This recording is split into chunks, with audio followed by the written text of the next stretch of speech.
Bismillahirrahmanirrahim. Assalamualaikum warahmatullahi wabarakatuh. Alhamdulillahirabbil alamin wassalatu wassalamu ala asrofil anbiya'i wal mursalin nabiyina Muhammadin wa ala alihi washabihi ajma'in. Asyhadu an la ilaha illallah wahdahu la syarikalah wa asyhadu anna Muhammadan abduhu wa rasuluhu la rasula wa la nabiyya ba'dah. Yaqulu tabaraka wa ta'ala fi kitabihil karim, a'udzu billahi minasyaitonir rajim. Ya ayyuhalladzina amanu taqullaha haqqa tuqatih wa la tamutunna illa wa antum muslimun. Wa qala ya ayyuhalladzina amanu kutiba alaikumus siyamu kama kutiba alal ladzina min qablikum la'allakum tattaqun. Wa qala alaihi salatu wassalamu fi hadisihi as-sawmu li wa ana ajzi bihi, au kama qala alaihi salatu wassalam. Allahumma la sahla illa ma ja'altahu sahla wa anta taj'alul hazana idza syi'ta sahla. Jamaah kaum muslimin rahimakumullah. Pada episode yang kelima ini kita akan melanjutkan kajian Tazkiyatun Nafas, ringkasan atau intisari dari kitab min syarah Mukhtasar Minhajul Qasidin, yang pada episode ini kita akan mengambil tema as-saumu wa asraruhu wa muhimmatuhu wa ma yata'allaqu bihi, yaitu tentang rahasia-rahasia ibadah puasa dan apa-apa yang berkaitan dengannya. Jamaah kaum muslimin rahimakumullah, Allah Subhanahu wa taala memerintahkan kita untuk melaksanakan ibadah puasa sebagaimana Allah Taala sebutkan di dalam Al-Qur'an surah Al-Baqarah ayat 183. Allah Subhanahu wa taala menyatakan, ya ayyuhalladzina amanu kutiba alaikumus syiyam kama kutiba 'alal ladzina min qablikum la'allakum tattaqun. Ketika kita melihat beberapa pengertian yang disebutkan oleh para ulama fikih, karena pada pembahasan ini adalah pembahasan yang terkait dengan tazkiyatun nafas, maka seluruh perkara ibadah yang akan kita kaji di sini bukan melihat dari sisi ranah fikihnya, tetapi kita lihat dari sisi tazkiyatun nafasnya. Ibadillah azakumullah. Di dalam sebuah kitab yang ditulis oleh Syekh Muhammad bin Shalih Al-Utsaimin, Majalisu Syahri Ramadan, Allah Subhanahu wa taala memberikan keutamaan kepada umat ini sebagaimana Rasulullah SAW sampaikan, u'tiyat ummati khamsu khisalin fi Ramadan. Aku diberikan kepada umatku ini ada 5 perkara yang diturunkan oleh Allah Ta'ala kepada umat ini, 5 perkara yang tidak diberikan oleh Allah Ta'ala di luar bulan Ramadan. Yang pertama adalah khulufu famis shaimi atyabu indallahi min rihil misk, yaitu bau mulut orang yang melaksanakan ibadah siam itu lebih wangi daripada aroma minyak kasturi. Yang kedua, watastaghfaru lahum al malaikatu hatta yuftiru, dan malaikat tastaghfiru lahumul malaikatu hatta yuftiru, para malaikat memohonkan ampun kepada Allah Subhanahu wa taala sampai mereka berbuka puasa. Yang ketiga adalah wa yuzayyinullahu kulla yaumin jannatah, Allah Subhanahu wa taala menghias setiap hari jannahnya dalam rangka untuk menyambut orang-orang yang melaksanakan ibadah puasa. Wa tusaffadu fihi maradatus syayatin, maka yang keempat adalah keinginan-keinginan, godaan-godaan setan dan seluruh setan-setan dibelenggu. Yang kelima adalah wa yughfaru lahum fi akhiril laili, setiap akhir malam Allah Taala turunkan ampunan. Ini diantara beberapa keutamaan yang Allah berikan kepada umat ini ketika kita masuk di bulan Ramadan. Maka ihfatifillah wazakumullah, jamaah kaum muslimin rahimakumullah, Inna fi saumi khasisah laisat fi ghairihi. Puasa itu merupakan satu ibadah yang khusus yang tidak diberikan oleh Allah Subhanahu wa taala kepada ibadah yang lain. Hal itu diindikasikan oleh Allah Taala, oleh Rasulullah sallallahu alaihi wasallam dalam satu sabdanya, as-saumu li wa ana ajzi bihi. Siam itu adalah untukku dan aku sendiri yang akan memberikan pahala kepada orang yang melaksanakan ibadah siam. Kenapa siam menjadi sesuatu ibadah yang istimewa di sisi Allah Subhanahu wa taala, padahal ada ibadah-ibadah yang lain yang istimewa juga. Di sini disebutkan bahwa di antara keutamaan ibadah siam itu yang pertama annahu sirrun wa amalu batinin la yarahul khalqu wala yadkhulur riya. Ibadah puasa adalah ibadah yang sirriyah, ibadah amal batin yang tidak bisa dijadikan sebagai riya. Kenapa hal ini dikatakan ibadah puasa itu adalah hubungan antara sirrun bainal abdi wa rabbi, rahasia antara Allah Subhanahu wa taala dengan hambanya. Ketika seseorang berbuka, ketika seseorang makan sahur di waktu pagi, waktu sahur, kemudian di tengah hari, kemudian dia makan dengan sembunyi, maka tidak ada yang tahu. Tidak ada yang tahu kecuali dia dengan Allah Subhanahu wa taala. Di saat sore hari dia ikut berbuka atau mungkin ikut acara buka bersama, tidak ada yang tahu. Karena itu adalah rahasia antara dia dengan Allah Subhanahu wa taala. Maka karena rahasia inilah, amal yang batin, amal yang rahasia inilah, maka Allah Subhanahu wa taala memberikan nilai yang luar biasa. Allah yang memberikan pahala sendiri. Yang berikutnya, bukan hanya pahala itu diberikan oleh Allah Taala sendiri, tetapi amalu shaim mudha'af, yaitu amal ibadah orang yang berpuasa itu dilipat gandakan. Tanpa Allah Subhanahu wa taala menyebutkan berapa kali kelipatan pahala yang akan diterima oleh yang melaksanakan ibadah puasa. Di dalam kitab Lataiful Ma'arif disebutkan bahwa pelipat gandaan suatu amal itu bisa dilihat dari 3 poin. Yang pertama, suatu amal itu dilipat gandakan min syarafil makan, karena faktor tempat. Bisa jadi ketika seseorang beribadah di tempat tertentu, maka amal itu akan dilipat gandakan. Sebagaimana pernyataan Rasulullah SAW ketika beliau menyebut tentang keutamaan salat di Masjidil Haram dan keutamaan salat di Masjid Nabawi, dan itu tidak didapatkan kecuali di tempat itu. Yang kedua adalah syarafuz zaman, yaitu sesuatu itu dilipat gandakan, amal soleh itu dilipat gandakan karena faktor waktu. Maksud dalam kategori ini adalah ketika kita masuk di bulan Ramadan, karena di bulan Ramadan amal ibadah kita pahalanya dilipat gandakan oleh Allah Taala dengan jumlah bilangan yang tidak disebutkan secara definitif, saking besarnya pahala yang Allah siapkan bagi kita ketika kita beramal soleh di bulan Ramadan. Yang ketiga adalah syaraful amil. Amal ibadah itu dilipat gandakan karena faktor orang yang mengerjakan itu. Umat Rasulullah SAW mendapatkan kelipatan pahala yang jauh lebih besar daripada dibandingkan dengan umat-umat sebelumnya. Hal ini bisa kita sebutkan bahwa bisa kita lihat beberapa keterangan yang disampaikan Rasulullah SAW ketika Rasulullah SAW menyebutkan tentang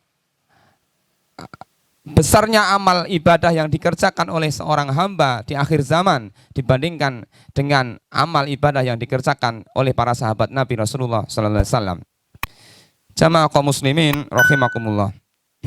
Kemudian keutamaan yang kedua, bahwa annahu qahrun li aduwillahi ta'ala li'anna wasilatal aduwi asyahwat wa innama tuqawwi syahwatu bil akli wa syurbi madamati ardu syahwati muqsibah fasyayatinu yataraddaduna ila dhalikal mar'a wa bitarki syahwati tudiku alaihimul masalik wa fis shaumi akhbarun katsirah tadullu ala fadlihi wa hiya masyhurah.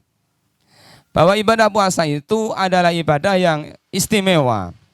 Karena dengan melaksanakan ibadah puasa berarti kita mampu mengalahkan musuh Allah Subhanahu wa taala, yaitu syaitan. Karena salah satu wasilah yang digunakan oleh syaitan dalam rangka untuk mengalahkan atau menggoda manusia adalah dengan nafsu dan syahwat. Bil syahwati. Wa innama tuqawi syahwat. Padahal nafsu dan syahwat itu akan semakin besar godaannya ketika manusia itu memperbanyak makan dan minum. Wa madamat ardu syahwati makhdas. Maka musabah. Maka ketika lahan untuk godaan itu semakin luas, semakin besar, lahan syahwat dan lahan nafsu tadi semakin ruang lingkupnya semakin besar, karena seseorang semakin dia gemar makan, semakin dia gemar minum, semakin dia banyak makan, semakin dia banyak minum, maka peluang dia untuk digoda oleh setan itu lebih besar. Maka dengan meninggalkan makan dan minum, maka semakin kecil peluang setan untuk menggodanya. Maka puasa menjadi salah satu alat yang paling efektif untuk menundukkan godaan setan. Sebagaimana Rasulullah SAW memberikan wasiat kepada para pemuda, ya ma'syarus syabab, man istata'a minkumul ba'ata falyatazawwad. Wahai para pemuda, barang siapa di antara kalian yang sudah siap menikah, maka menikahlah. Maka bagi mereka yang tidak mampu menikah atau belum mampu menikah, maka diwasiatkan Rasulullah SAW fa'alaihi bisyam. Hendaklah dia melaksanakan puasa, karena dengan berpuasa, dengan melaksanakan ibadah siam, maka nafsu dan syahwat itu akan bisa diredam. Ibatifillah uzakumullah. Wa yustahabbu fi sunanis shaum. Kemudian kita bisa melihat bagaimana supaya ibadah siam kita ini memberikan nilai yang luar biasa di sisi Allah Subhanahu wa taala. Yang berikutnya adalah wa yustahabbu sahuri wa ta'khiruhu wa ta'jilul fitri. Maka di dalam melaksanakan ibadah siam ini, supaya ibadah siam ini betul-betul memberikan nilai di sisi Allah SWT dengan nilai pahala yang besar, maka disunahkan untuk melaksanakan makan sahur, wa ta'khiruhu, dan mengakhirkan makan sahur itu, wa ta'jilul fitri, dan bersegera untuk melaksanakan buka ketika sudah saatnya. Ada sebuah keterangan yang disebutkan oleh di dalam kitab Lataiful Ma'arif ketika menjelaskan tentang keutamaan puasa. Salah satu di antaranya adalah lis-shaimi farhatani. Hadis yang menyebutkan tentang kebahagiaan orang yang berpuasa, bahwa orang yang berpuasa itu mempunyai dua kebahagiaan. Farhatun inda fitrihi wa farhatun inda liqa'i rabbih. Yaitu bahagia ketika dia berbuka dan bahagia ketika dia bertemu dengan Allah SWT. Jamaah kaum muslimin rahimakumullah, saya kira semua orang akan tahu ketika waktu datang berbuka. Waktu berbuka sudah datang, maka tidak ada orang yang bersedih. Pasti semua orang yang berbuka itu pasti akan bahagia apapun lauk yang ada di hadapannya.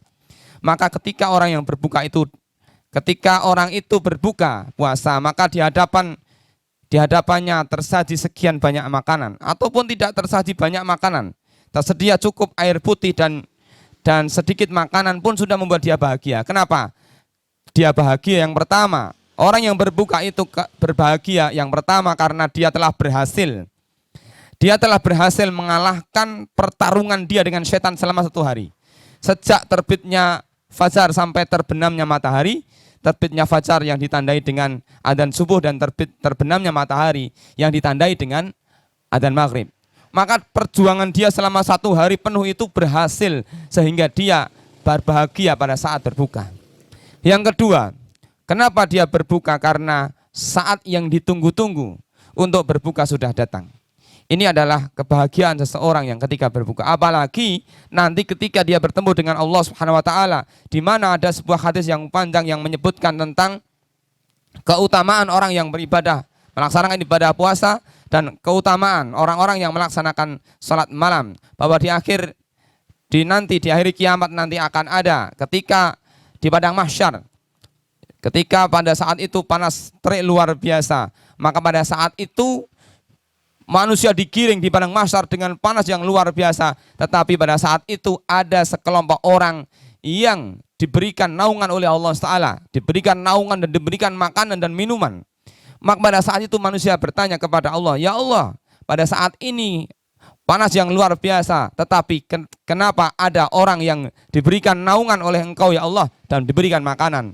Maka ketika itu dijawab oleh Allah SWT bahwa itulah orang-orang yang pada saat dia melaksanakan ibadah, ketika dia hidup di dunia, Di siang hari dia melaksanakan ibadah puasa, di malam hari dia mengerjakan sholat malam. Ifatifillah, azakumullah, jamaah kaum muslimin, rahimakumullah. Kemudian, wa yustahabbu al-judu fi Ramadan, dan ketika masuk di bulan Ramadan, kita disunnahkan untuk meningkatkan infak dan sedekah kita, lebih dermawan. Wa fi'lul ma'ruf, dan mengerjakan yang baik. Wa kasratus sedekah, dan memperbanyak sedekah. Iqtidaan bi Rasulillah sallallahu alaihi wasallam, mencontoh Rasulullah sallallahu alaihi wasallam. La siyama fi asril awakhir, apalagi ketika masuk di 10 hari terakhir bulan Ramadan. Rasulullah sallallahu alaihi wasallam, kana Nabiyyu sallallahu alaihi wasallam idza dakhala al-ashra, yakni al-ashra al-awakhir, sadda mi'zarahu wa ahya lailah wa aiqadana ahlah. Ketika masuk di 10 hari terakhir di bulan Ramadan, maka Rasulullah SAW mengerjakan 3 perkara. Yang pertama, beliau adalah sadda mi'zarahu, yaitu menguatkan atau mengencangkan sarungnya, mengencangkan tali sarungnya. Yang kedua adalah ahya lailah. Ahya lailah, yaitu menghidupkan malamnya. Yang ketiga aiqadha ahlah, yaitu kemudian membangunkan keluarganya.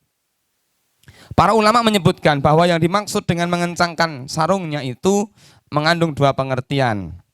Makna yang pertama adalah i'radu anin nisa. Makna yang pertama, mengencangkan sarung itu, ya, tak ikat pinggang itu maknanya adalah i'radu anin nisa, yaitu dia menjauhi istri-istrinya, ya, istri-istrinya. Yang kedua adalah kinayatun anil jiddi wa tashmiri fil amal. Itu sebagai makna kinayah bahwa Rasulullah ketika masuk di bulan Ramadan, di 10 hari yang terakhir, beliau menambah semangat dalam beribadah kepada Allah Subhanahu wa taala. Wa kana sababun ijtihadihi fi asri talabul lailatul qadar. Kenapa beliau pada saat 10 hari yang terakhir beliau menguatkan ibadahnya? Karena beliau ingin mendapatkan Lailatul Qadar. Kemudian Imam Al-Ghazali membagi orang-orang yang melaksanakan ibadah puasa ini menjadi 3 kategori. Mari kita bersama-sama mencoba mengidentifikasi mana di antara kita ini masuk dalam kategori yang mana. Was-shaumu tsalasu maratibin. Maka bagi orang yang melaksanakan ibadah puasa itu ada 3 tahapan, ada tiga taraf, ada 3 level.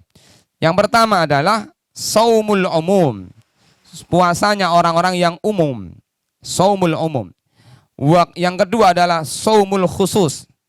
Yang ketiga adalah shaumu khususil khusus. Atau ada sebagian yang menyebut dengan istilah shaumul awam, shaumul khas, dan yang ketiga shaumul khawasul khawas. Kita akan melihat beberapa ciri yang dilekatkan dari kategori ini. Wa amma shaumul umum, adapun masuk kategori shaum atau puasa umum itu adalah wahwa kaful batan wal faraj an qada'is syahwat. Orang yang masuk dalam kategori puasa umum ini adalah orang yang berpuasa tetapi dia hanya menahan dari makan, perut dan kemaluan dari syahwatnya. Jadi orang yang melaksanakan puasa dia hanya menahan makan, menahan minum, menahan sesuatu yang membatalkan dan menahan dari syahwat, maka orang ini masuk kategori shaumul umum. Wa amma shaumul khusus, adapun puasa yang khusus, puasa yang di level berikutnya adalah fahuwa kalfun nadhar wal lisan wal yad wal rijl was sama' wal basar wasairil jawarih anil asam. Yaitu puasa khusus itu adalah puasa orang-orang yang puasa tetapi dia menahan diri dari pandangan-pandangan yang diharamkan oleh Allah Ta'ala. Ya, maka lebih baik orang yang melaksanakan puasa kita ini pada bulan Ramadan kita istirahatkan dulu. Ya, mungkin ada di antara kita yang punya televisi di rumah, kita istirahatkan dulu televisi kita. Karena bisa jadi ada di antara tayangan-tayangan itu yang mungkin kurang baik untuk dilihat dan mengurangi nilai pahala puasa kita. Menahan diri untuk bisa melihat hal-hal yang diharamkan. Kemudian wakaful lisan, menahan diri dari lisan, dari mengucapkan perkara-perkara yang haram, seperti misalnya berdusta atau ucapan-ucapan yang kotor. Atau wakaful yad warijal wasami, ya, wal basar, atau menahan tangan kita dari berbuat dosa. Mungkin mengambil menggunakan barang orang lain tanpa izin, atau ghasab, ya. Kalau mencuri bisa jadi tidak, ya, misalnya, ya. Mengambil barang orang lain tanpa izin itu namanya ghasab.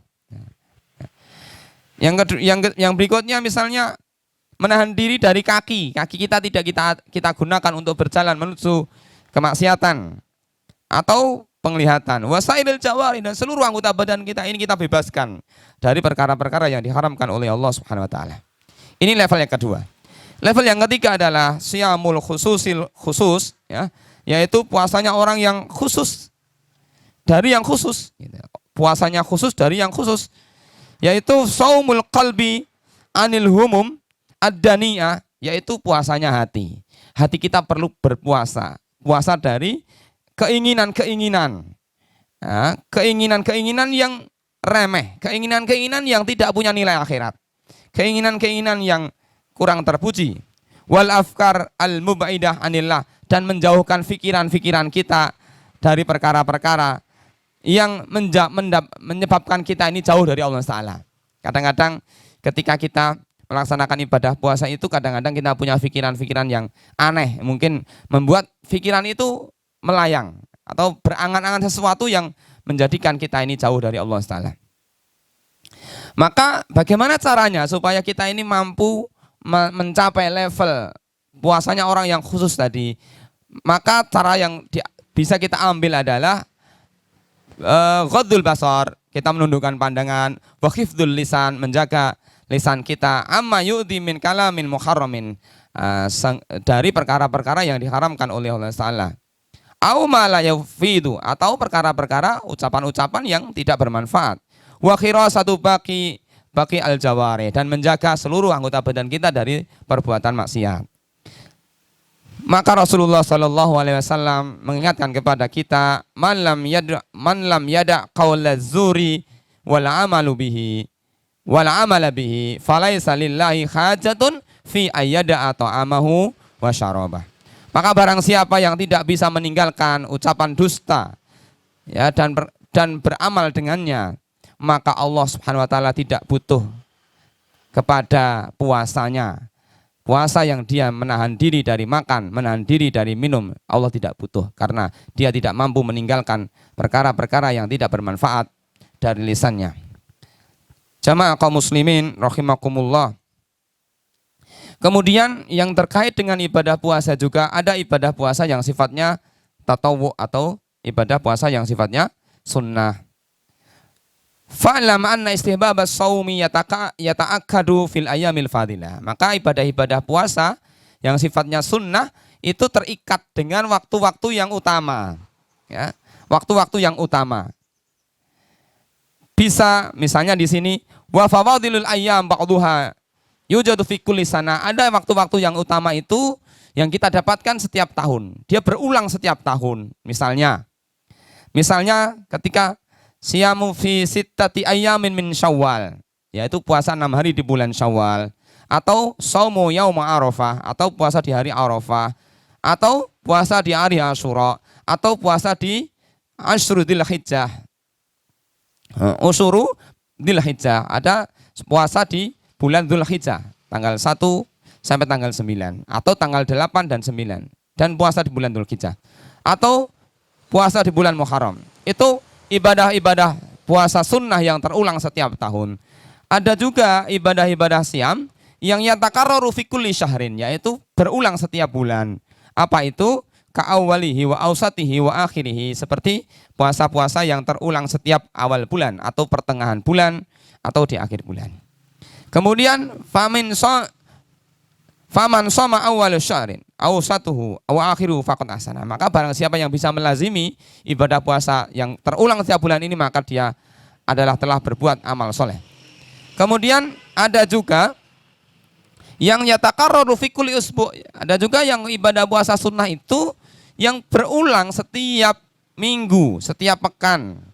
Misalnya yaumul isnain wa yaumul khamis, puasa hari Senin dan hari Kamis. Ya, puasa hari Senin dan hari Kamis. Ya, atau wasaumu Daud, atau puasa Daud, yaitu puasa hari puasa dan sehari tidak. Maka yang paling utama di antara tiga jenis tadi, yang terulang setiap tahun, yang terulang setiap bulan, dan terulang setiap pekan, itu yang paling utama adalah puasa Daud, karena ada tiga alasan.